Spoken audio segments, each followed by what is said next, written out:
The world is full of first and last, but often the latter gets lost through time. This video will reveal 14 fascinating events that were the last in history. Welcome to Wicked Duel. Number 1. Last Pope to be married while in office. 872. The issue of clerical celibacy dates back to at least the 5th century, but the Catholic Church didn't forbid marriage among the clergy until the 12th century. This isn't to say that men weren't married before taking holy orders, nor that they gave up wives and families easily. Popes, too, were part of the conversation about marriage and celibacy, although most were either widowers or renounced their married lives when they became pontiff. Pope Adrian II, also called Hadrian II, was unique in his position as pope because he refused to give up his wife and daughter. He was 75 years old when he was elected in 867 AD and didn't want the role, having declined it on 2 previous occasions. At some point during his pontificate, his daughter was kidnapped and assaulted by a rival bishop's son or nephew, Eleutherius. Eleutherius later took the lives of both Adrian II's wife and daughter. 4 years later, Adrian perished in 872.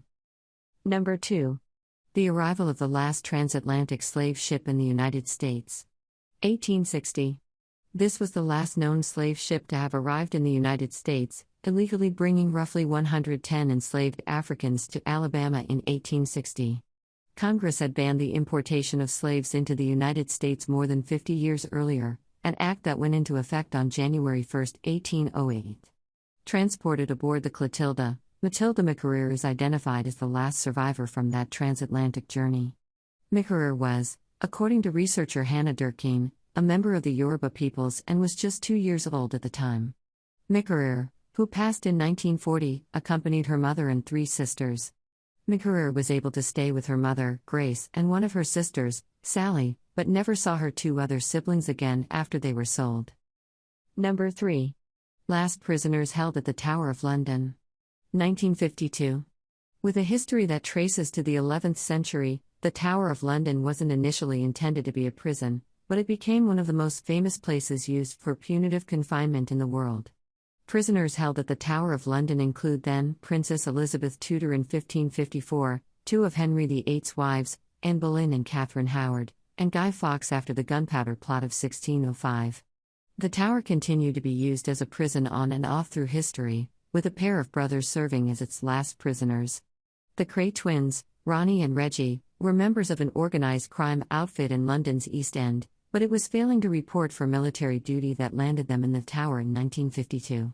The Kray twins were in and out of prison for the rest of their lives, but the Tower of London became more of a repository of documents and royal artifacts, as well as a tourist attraction, thereafter. Number 4.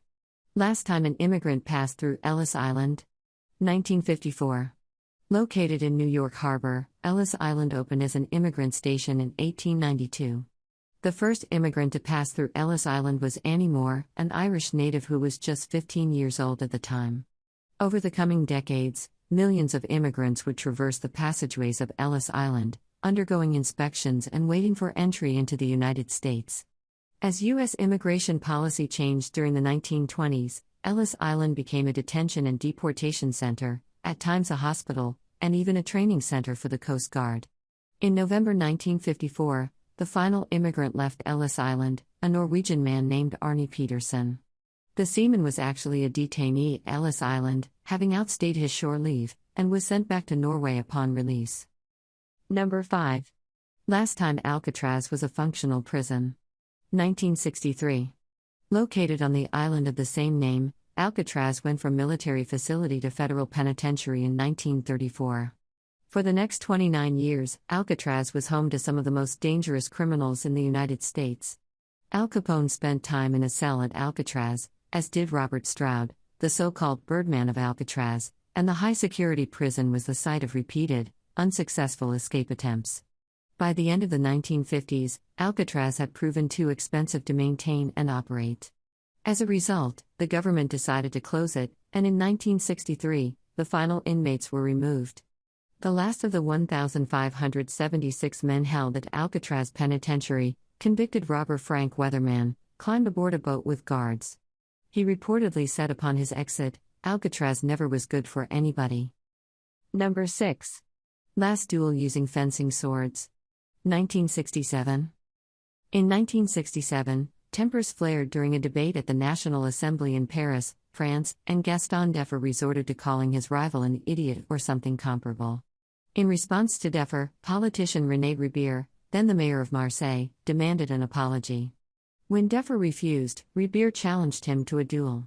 Deffer accepted, even after reportedly calling a duel grotesque and ridiculous. He even threatened Ribière's manhood, indicating he would make sure to render him unfit to be married the following day. The two men met on April 21, each armed with an épée sword designed for fencing. The duel took place outside of Paris at Neuilly-sur-Seine, overseen by Jean de Lipkowski, the Secretary of State for Foreign Affairs. Deffer and Ribière exchanged jabs, with Ribière declared the loser after being struck twice in 4 minutes. Number 7. Last cigarette ad on TV in the U.S. 1971. Aired on January 1, 1971, the last cigarette advertisement on American television came months after President Richard Nixon signed legislation ending the practice. During the 1960s, there were repeated calls to lower smoking rates in the U.S. by medical professionals and public health officials. With ever-growing evidence indicating that smoking caused serious health problems, the Federal Trade Commission decided advertisers needed to warn consumers of the dangers in 1964. When the Surgeon General of the U.S. issued a report in 1969 that connected low birth rates and smoking, Congress passed the Cigarette Labeling and Advertising Act. The act, signed in April 1970, mandated cigarette companies to include warnings on their packaging. It also set January 2, 1971, as the last day a television or radio ad would run for cigarettes.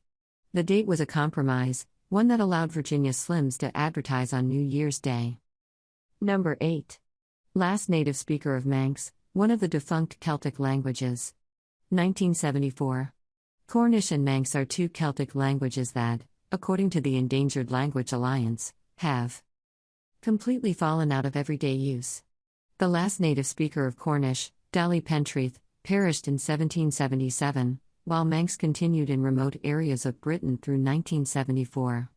The final native speaker of Manx was Edward Ned Madrill, a resident of the Isle of Man. Born in 1877 or 1878, Madrill learned Manx as a boy, worked as a fisherman for much of his life, and passed in late 1974. Recordings of Madrill speaking Manx exist, as do books and dictionaries, and there have been efforts to bring the language back on the Isle of Man. Number 9. Last use of the guillotine. 1977. Often associated with the French Revolution, the guillotine has origins in the Middle Ages. It was a method of execution that was purported to be more humane than other techniques, and found use well into the 20th century. The last time the blade of a guillotine came down on a convicted criminal's neck, it was that of Hamida Jandubi. The Tunisian immigrant lived in Marseille, France, and was sentenced to execution after having slain his girlfriend. He was executed on September 10, 1977. Number 10. Last smallpox mortality. 1978. As a disease that had spanned at least 3 centuries, smallpox ended the lives of millions of people throughout history. The use of variolation, exposing individuals to small amounts of smallpox, was the foundation for the development of vaccination during the late 18th century. By the early 20th century, vaccinations for smallpox brought numbers of the disease down to levels so low that it became possible to talk of eliminating it entirely. During the 1950s and 1960s, advances in vaccination technologies and techniques facilitated mass vaccinations worldwide. The last natural outbreaks of smallpox occurred in 1975 in India and 1977 in Somalia. The last fatality from smallpox occurred in 1978 when Janet Parker perished. She had, according to investigators, contracted smallpox while working as a medical photographer in a building where a smallpox lab was held. 2 years later, the Centers for Disease Control and Prevention announced that smallpox had officially been eradicated in 1980. Number 11. Last flight of the Concorde. 2003. The first prototype of the Concorde flew in 1969, with the airliner introduced for cross-Atlantic travel in 1976. Developed through the cooperation of British and French entities, the Concorde was designed to fly at 1,350 miles per hour, Mach 2, and shorten the trip from Europe to the United States to about 3.5 hours. Between 1976 and 2003, Concords flew from London to New York, as well as into airports in places like Paris and Edinburgh. Only 20 Concords were ever built, they required a hefty price tag to climb aboard, and passengers were treated to the most luxurious service the friendly skies had to offer. A crash in July 2000 halted Concorde travel, but the supersonic airliners continued to be in service until October 2003. By that time, the age, expense, and decline in popularity of Concorde planes made their use untenable. Number 12. Last major Hollywood movie released on VHS. 2006. A History of Violence, directed by David Cronenberg and starring Viggo Mortensen, was released to theaters in 2005 and on DVD and VHS the following year. Its release on VHS marked the last time a major Hollywood movie would be made available on tape. Since their invention in the 1970s, VHS tapes had dominated the home movie market, but the growth of DVD technology during the late 1990s quickly signaled a shift in the marketplace.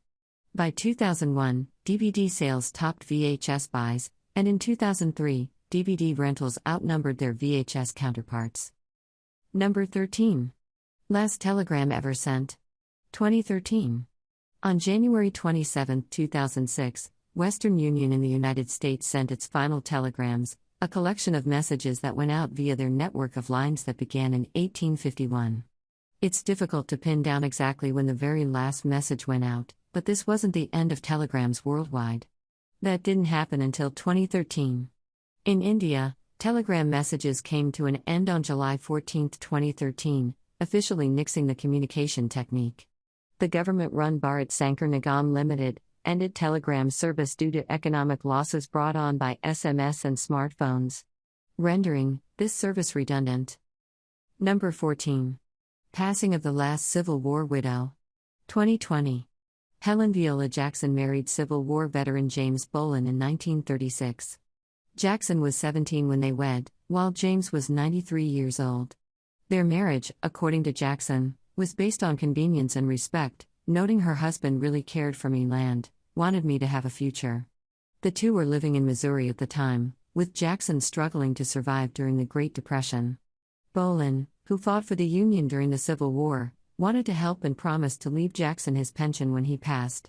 Because Jackson was concerned she looked like an opportunist, she never applied to receive Bolin's pension after his passing in 1939.